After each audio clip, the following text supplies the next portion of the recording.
So, this story happened back when I was in about 5th grade in 2005, when I lived in western Montana. My bedroom was shared with my second grader sister, and we had a king-size bed that we shared. To describe my house a little bit, our room was facing the backyard, but was the basement room. Basically, standing up looking out at the window in my room, I was eye level to the ground outside. Up and to the left above my window, I could see our outer deck, which looked into our upstairs kitchen. Kind of confusing, but bear with me. Anyways, this particular night my sister and I were having a sleepover with our friend, and they were in the bed with us. When we were falling asleep around 1 a.m., our friend woke us up to show us that there was a deer that was on the deck. We looked out and all we saw was a deer on the deck. This was a normal thing in Montana, so we laid back down. I guess my friend was staying up staring at it, and she woke us up about 5 minutes later saying that she thought that there was an actual person. Right then we looked and we saw the shadow move a little, and it was clearly a tall person's silhouette. We started freaking out, and then we saw 2 green lasers. They were just 2 small pinpoint lights that were coming from this guy's head area. We all thought that it was just like binoculars. At this point, we were on high alert, and our eyes had just adjusted a little bit, and we saw it was clearly a guy looking into our kitchen window. I was too scared to go tell my parents all the way upstairs and pass by the view of this guy looking in the window. So we used my friend's cell phone and called the home phone. None of us owned any cell phones at the time. It rang loudly, and we watched this guy run full speed off the deck.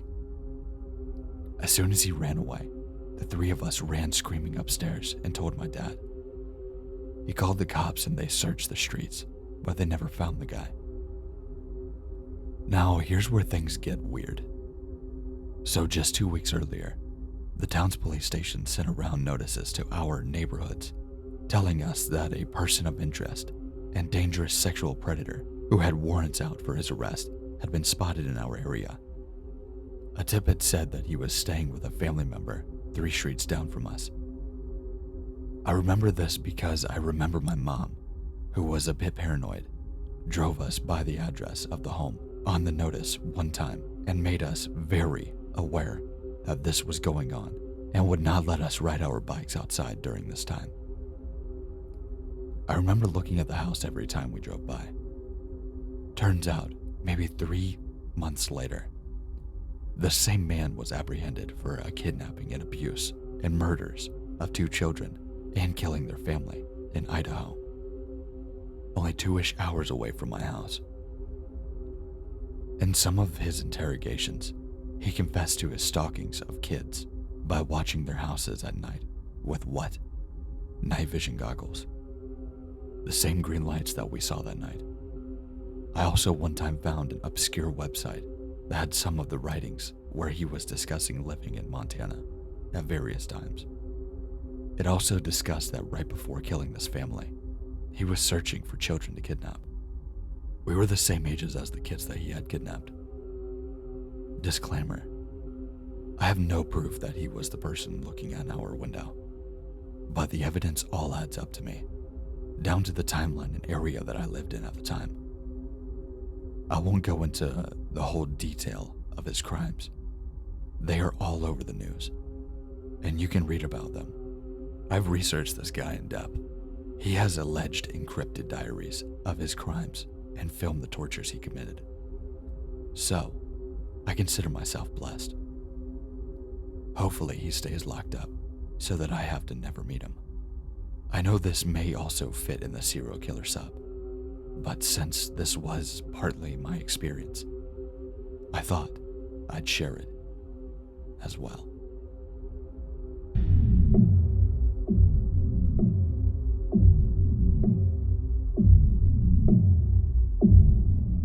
I saw someone else post a Ted Bundy story, and I thought I would share one as well. Not a long story, but chilling. When my dad's girlfriend was in high school, in the 70s, she decided to ditch school one day just to go shopping at the local mall. This was in Colorado a few days prior to his capture. Anyway, she was leaving the mall, headed to the parking lot to where her car was, and stopped by a handsome young man. He approached her and asked if she was interested in modeling, as he was apparently posing as a photographer. For whatever reason, she felt something was a little odd about him and was feeling bad about ditching school, so politely declined and kept walking to her car. She says that she might have accepted his offer, but that was if she didn't have a weird feeling about the entire situation. She said she couldn't shake the feeling of how off the situation felt. She eventually realized that she had a near brush with death when a few days later, he had been arrested and brought to a jail that was only a few hours away from where he had approached her. He actually escaped from that jail as well and ended up abducting and killing another girl and dumping her body on the side of the road in town where I live. And I drive past that road very frequently. Like I said, short but chilling. Thanks for reading.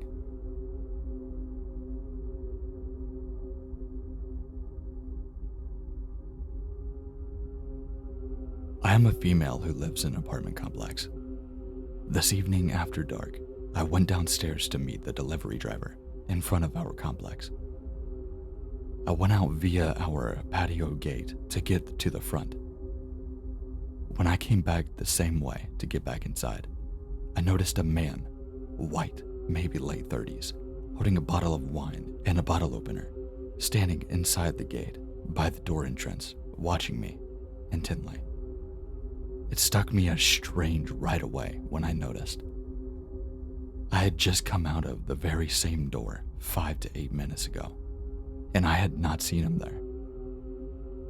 There was another group of people talking and eating nearby on the other side of the patio. As I approached the door to go inside, he walked towards me smiling while gesturing with the wine bottle opener and said, "Please tell me you live upstairs." Something about his tone and smile seemed off, like he was lying and trying to be smooth or something. The way that he spoke and walked towards me while stretching out his hand with the wine and bottle opener seemed very performative or theatric. The hair on my arm and neck stood up.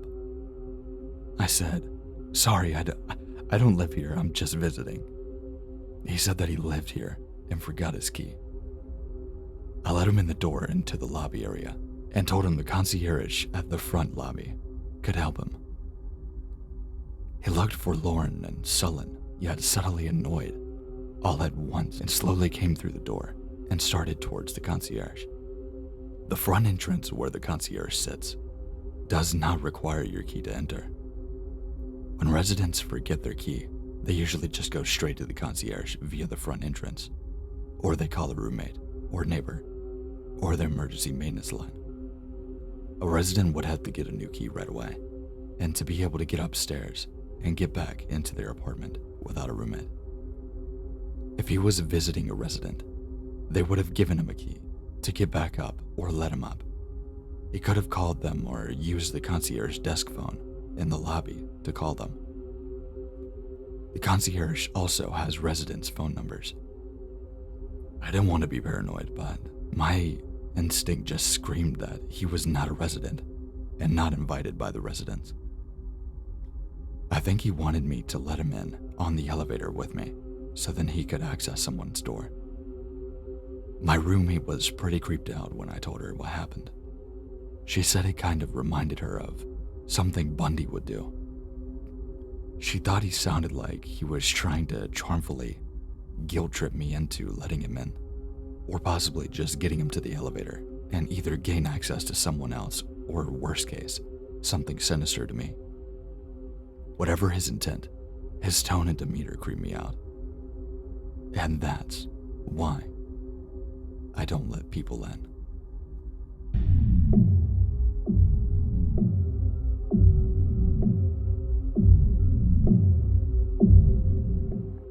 So, about 3 years ago, when I was 28, I worked as a guard in the large factory. I won't say the name, but it was in Fremont.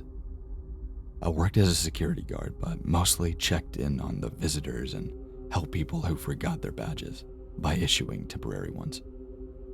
There was this one dude who worked for the company that just didn't have a badge, so his manager would always sign him in as a guest.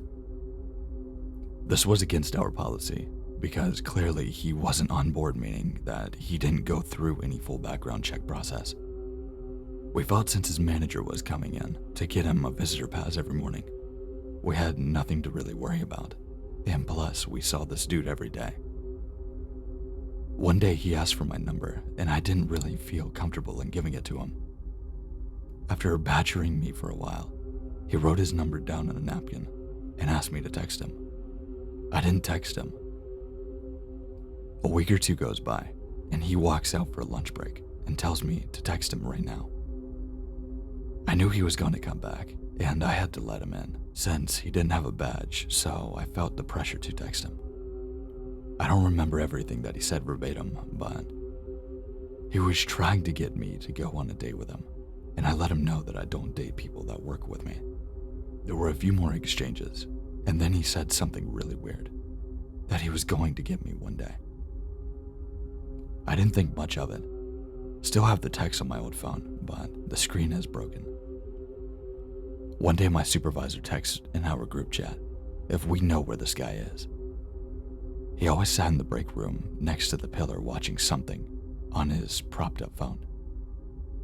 He was found there and escorted to the front of the building. We didn't know what was going on, but found out that a bunch of US Marshals hopped out of an SUV, guns pointed at him, arrested him, and that was that. He apparently was murdering women. I was sick to my stomach. He was using a fake name and an identity the entire time, which obviously he never went through their onboarding. I always wondered what he was watching on his phone. Looking back, it was clear that he was hiding something by that pillar.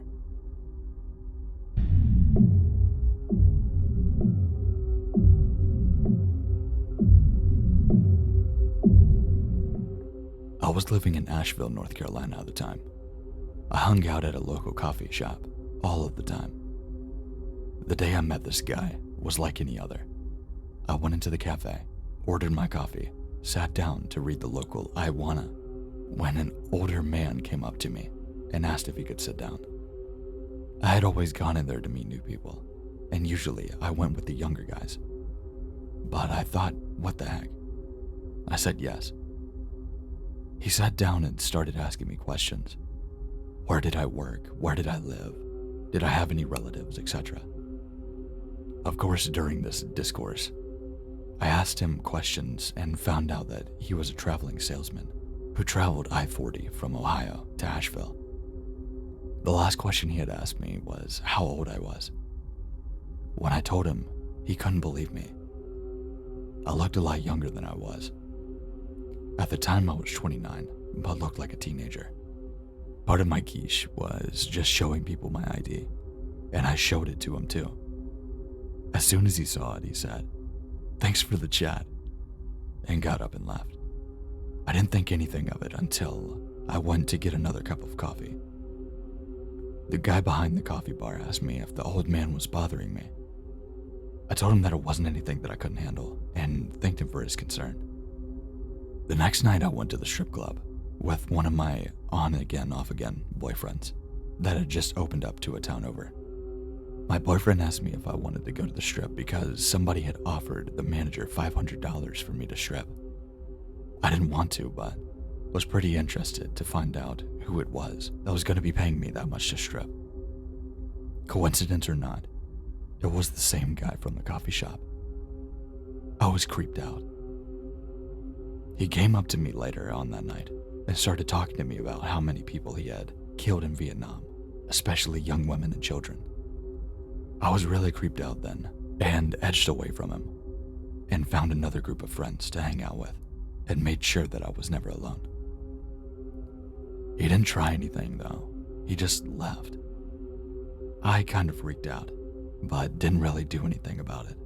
I just went to work the next day, and one of the girls that I worked with came up to me and asked if I had heard about the girl who had been stabbed in the neck from behind as she came out of one of the bars. The girl went on saying that her dad was a cop and they were looking for a serial killer who had killed young girls from Ohio to Asheville off of I-40. They weren't sure, but they had thought that it was an older guy who probably was a traveling salesman. The cop thought that he had a thing for women who had my characteristics and were 18 and under. I freaked out and told her about the guy. She called her dad, but I don't know if they believed me or not, but they didn't question me or anything. I really think the only thing that saved me was that I was much older.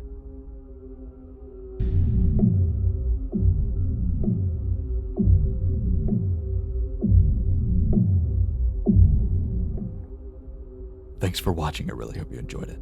If you did and you would like to see more content like this, make sure to like, comment, and if you're new to this channel, make sure to subscribe. We're doing nothing but growing. I've got a lot of content, a lot more coming, so just know that.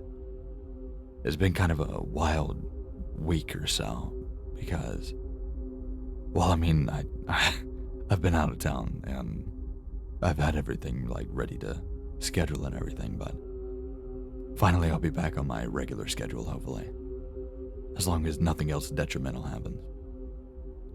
But make sure to check out the links in the description, like Twitter, Instagram, everything like that, if you'd like to see when the extra stuff like the videos or any updates before the videos come out, stuff like that.